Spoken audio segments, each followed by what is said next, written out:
Assalamualaikum warahmatullahi wabarakatuh. Nama saya Laila Mahfudoh, NPM 2003 011053 dari Prodi Ekonomi Syariah, kelas A semester 4. Di sini saya akan menjelaskan materi tentang klasifikasi tasawuf.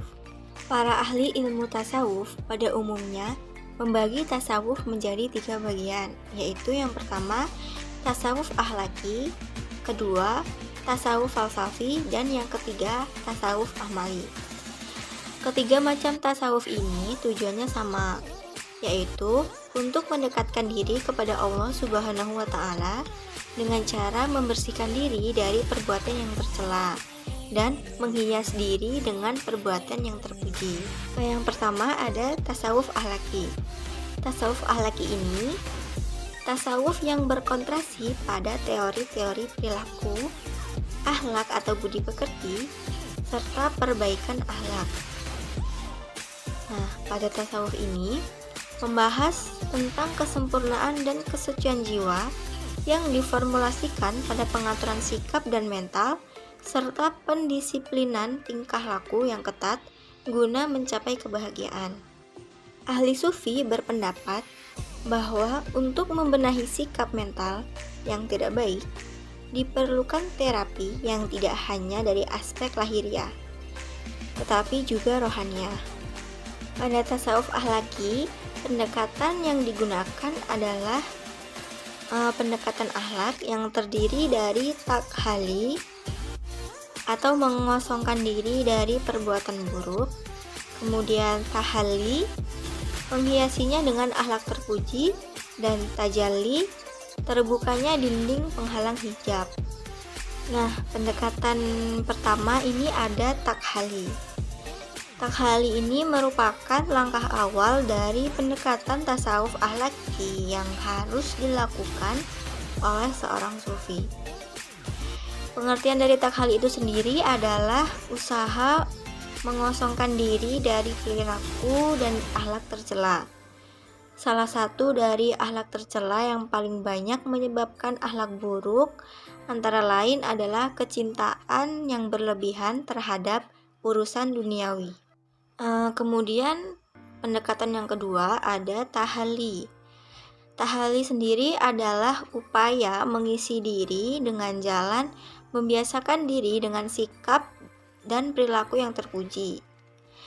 Nah, tahapan ini dilakukan setelah mengosongkan jiwa dari akhlak-akhlak tercela dengan menjalankan ketentuan agama baik yang bersifat eksternal atau internal.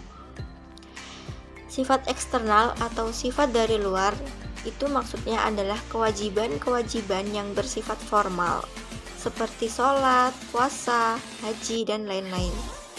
Sedangkan yang bersifat internal, sifat dari dalam, itu seperti kebiasaan, ketaatan, dan kecintaan kepada Tuhan.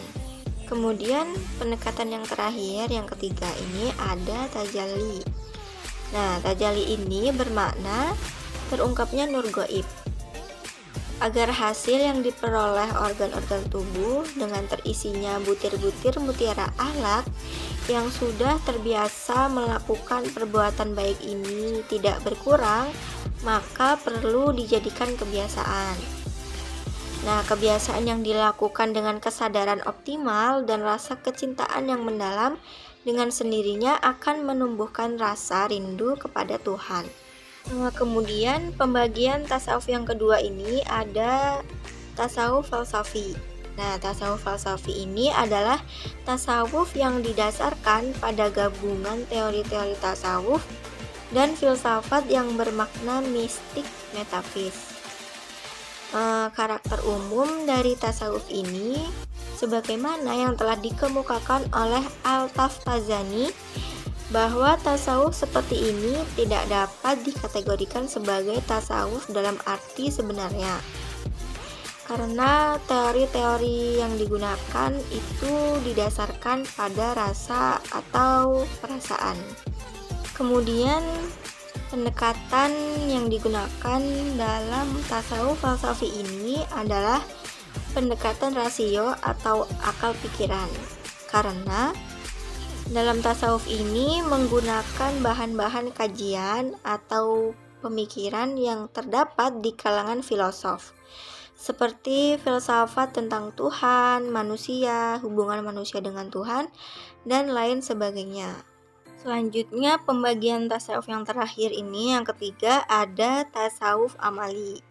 Nah, tasawuf amali ini lebih menekankan amalan-amalan rohaniyah dibandingkan teori, yang mana dalam tasawuf ini bertujuan untuk lebih mendekatkan diri kepada Allah Subhanahu wa Ta'ala dengan menghapuskan segala sifat tercela serta menghadap sepenuhnya kepada Allah Subhanahu wa Ta'ala dengan berbagai amaliyah atau riyadoh yang dilakukan, seperti memperbanyak zikir atau wirid yang selanjutnya mengambil dalam bentuk torekoh.